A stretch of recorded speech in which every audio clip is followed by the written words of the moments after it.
মানুষ নিজের জন্য ভাবে না, অন্যের জন্য সবাই ভাবে। নিজে কী করলো সেটা কিন্তু কেউ দেখে না, অন্য মানুষ কী করতেছে সেটাই কিন্তু দেখে।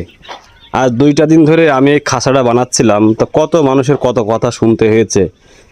তুই পারবি না, তোর দিয়ে হবে না, তুই যে কীভাবে বানাচ্ছিস, পাখি এই ফাঁক দিয়ে তল দিয়ে বেরিয়ে আসবে, ডিম আসবে কমনি, পাখি খাবে কিভাবে, মানে প্রশ্নের উত্তর দিতে দিতে মানে আমার কান মাথা ঝালাপালা হয়ে গেছে।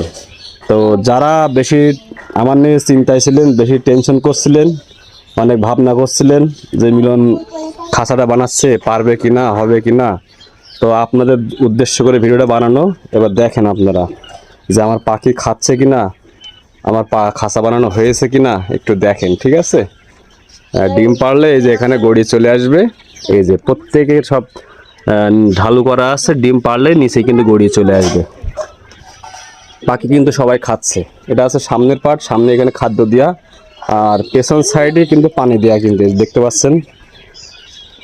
দেখেন এবার আমার আমার নিজের হাতে তৈরি করা কোয়েল পাখির খাঁচা কেমন হয়েছে অবশ্যই কমেন্টে জানাবেন। আর যদি কারোর দরকার হয় এমন খাঁচা বানাইতে, অবশ্যই আমার সাথে যোগাযোগ করবেন, স্ক্রিনে নাম্বার দেওয়া থাকবে।